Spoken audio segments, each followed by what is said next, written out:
Welcome back to another episode of Lost in the Farmer's Market Garden Tours, where we're looking at this lovely specimen, which is displaying some of its trademark color, but it's not quite ready yet.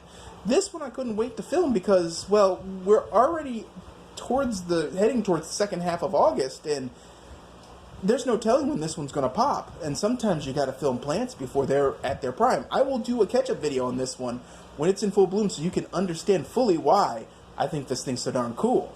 Now, its scientific name is Celosia argentea, and it's in the Plumosa group.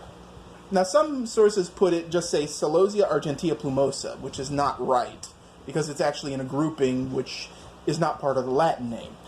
Its specific variety is Dragon's Breath, which, I mean, dang, what a name. I wonder what it might do. And of course, commonly it's just called Celosia, which sounds like a Greco-Roman name. But anyway, we're getting into that. That puts it in the Amaranthaceae family, which means it's related to amaranth, and wait for it, we'll cover it in the end.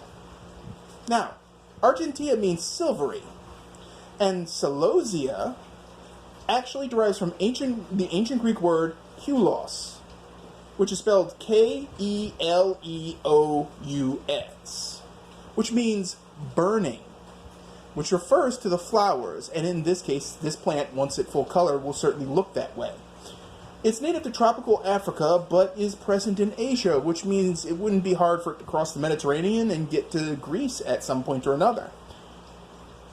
It is annual pretty much everywhere, in 8 through 10, certainly, so that means it's definitely an annual when you go to like 7 or higher. The season may not be long enough for it to develop proper color beyond zone 8, though, so just keep that in mind. There are tons of Celosia out there, so you can find one to meet your fancy, but this particular Celosia is a little season and photoperiod sensitive. Its soil pH preference is 6 to 7.5, and its preferred exposure is full sun. And yes, I have it out in full sun where it gets zapped a little bit by by afternoon sunlight to get the maximum effect. Its height can be 20 to 24 inches, and its width can be 14 to 16 inches, which you can see that in this specimen here. It has, this particular group, the Celosia argentea group, they have specific nicknames, so these are generalized for the grouping. Silver coxcomb, plumed coxcomb, wool plants, and fox red. Okay, I can kind of see that. Now, here's the interesting fact. The leaves and stems are edible and are cooked like spinach. In fact, they are a traditional vegetable in Central and West Africa. The plants themselves actually start to die after the seeds form, which is after the blooming, so the blooming is the beginning of the end, essentially.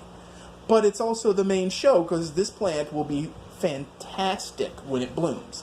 Like, oh my god, my head exploded. Becky, look at her Celosia. They're just blooming. I mean, it's amazing. Interestingly enough, the Swahili name for this plant is, well, I could not find out how to pronounce that. So, please forgive me if you're a native Swahili speaker, please put a correction in the comments so I understand. But it is Mfunga, M-F-U-N-G-A. Again, I have no idea how that's pronounced, I'm guessing. I've seen a version of it pronounced where it's M-A-F-U-N-G-A, and I'm like, that might have changed the word a bit, so I didn't want to risk it. So again, if you know Swahili and know how that's supposed to be pronounced, I'd love to hear it. Now, coxcomb plant are actually interesting, because I did mention a common name is coxcomb, and that's in this grouping. Coxcomb have a unique feature. That weird swirly head of flowers that they produce is what happens when a plant has a state of abnormal growth called fasciation. Not to be confused with fascinating, because they certainly are. Fasciation is sometimes simplified to the word cresting. And what happens is the growth cells, instead of growing upward, like you see here, where it's upward and then outward, the growth cells instead grow sort of sideways in an almost weird tubular shape, and it whirls and swirls. And where you really see this most famous is in crested cacti, like caterpillar plant and Ming thing. They all have weird abnormalities with their growth points that cause them to warp and wrap around each other in the craziest shapes and forms. And that's just how it is. It's a mutation that we humans thought, Oh, bless your heart. I'm going to cultivate you. It doesn't actually hurt the plant so much because the plant still produces its seed and still survives. What's interesting is dried coxcomb flowers are a thing.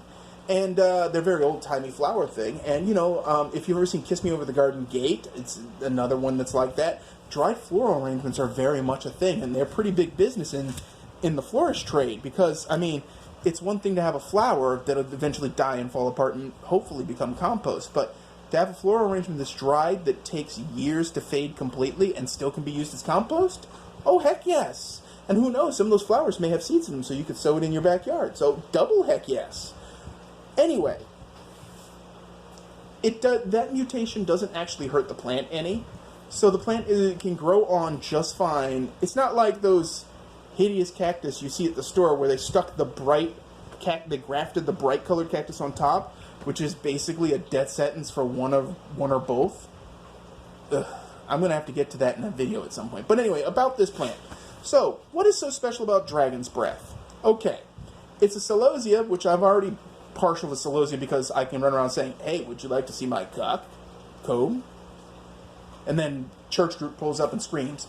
No, what's amazing to it is that the intensely red fluorescence shoots out like the plant is on fire, like it's a jet of fire coming from a dragon's mouth. The pictures I've seen are incredibly flamboyant. And it's a shade of red that is just intense. So that's why I want it. The foliage is intensely red too. And as you can see at the heart of the plant, all the foliage is red. These leaves have turned green. That's probably due to the amount of rain we've recently had since I put this one out in its new pot. It may or may not need more sun. Again, this is the first time I've grown this particular variety. In the past, I've grown First Flame Purple, which creates a teardrop-shaped purple inflorescence on top that looks like the plant has a stereotypical flame burning on top of it that is purple. And I've grown Coxcomb, which is, in and of itself, it looks like the wattles of a cock, which are the dangly rooster, which look like that. I've grown others in the past, and they're all edible. Again, amaranth, folks, it's the vegetable of the future. Get on it. So, anyway, I believe that covers why Dragon's Flame Celosia is in this video and why we're talking about it. Also, I'm pretty sure this plant would be Trogdor approved for when the Celosia comes in the night. Anyway, points for anybody who got that joke. So, that's all I have for you today, and if you like this episode, please hit like. If you haven't already, please hit subscribe. If you have any comments about growing Celosia, or colors or shapes or forms that you like, I'd love to hear about it. If you've cooked and eaten Celosia, I want to know. What's your recipe? What'd you do? In the video description, you'll find a link to our blog, which covers forage foods, and Celosia amaranth is definitely in there. Wild amaranth. So, with that, as always, folks, thanks for watching, and keep them growing.